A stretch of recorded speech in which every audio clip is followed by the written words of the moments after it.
Martin Guptill scores Black Caps century number 13 to join Ross Taylor in elite company. Martin Guptill scores Black Caps century number 13 to join Ross Taylor in elite company. Black Caps opening batsman Martin Guptill scored his 13th ODI 100, against Pakistan in Wellington. Martin Guptill has completed the coveted set, claiming a one-day international century against each of the traditional test-playing nations.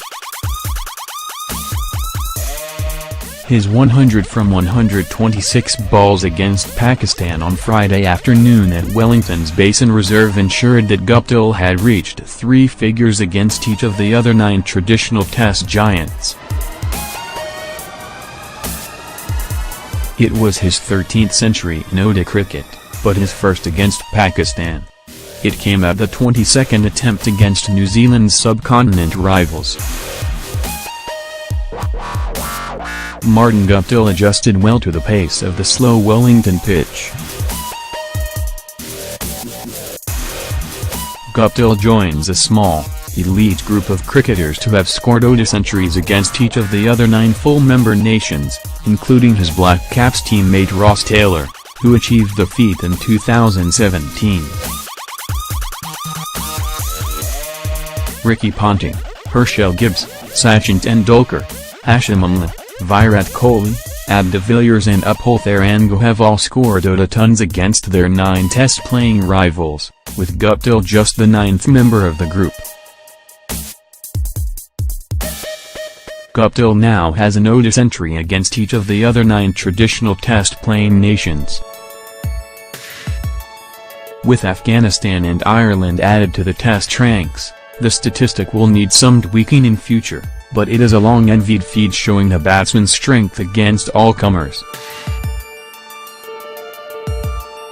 Pakistan had been the one team with an uncanny ability to prevent Guptill from reaching 3 figures in ODI cricket. Despite scoring more runs against Pakistan than any other nation, the Black Caps opener found converting his scores from 50 to 100 difficult in those first 21 innings. He had 7 50s in that time, but a high score of just 86 which was in Nelson during this series. Pakistan had no such luck in stopping him on Friday. Guptill and his opening partner Colin Munro made a rapid start, reaching a 50-run stand in just the 6th over. Guptill had his account underway with a stunning lofted straight drive which landed on top of the sight screen. When Munro departed, Guptill receded a little and took on the anchor role.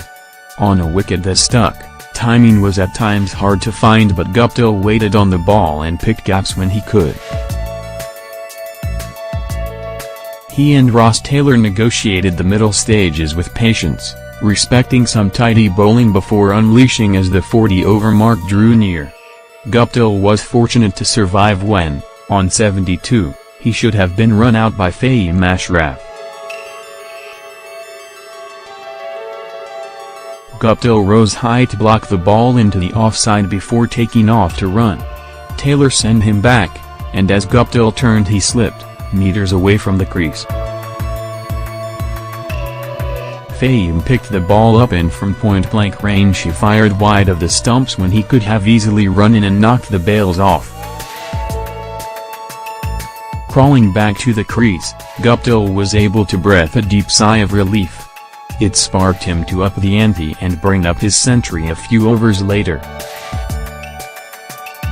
The ton came a day after Guptill was left flummoxed by a reporter's question at the pre-match press conference, asking if he felt the pressure having not scored a century since March of 2017.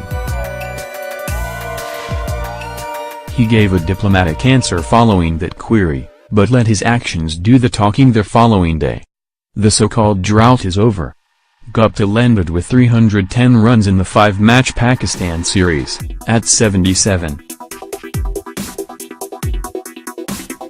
With Munro scoring runs at quite the rate up top, hitting at a strike rate of 145.79 throughout the series, Guptill had the ability to anchor the innings and bat time.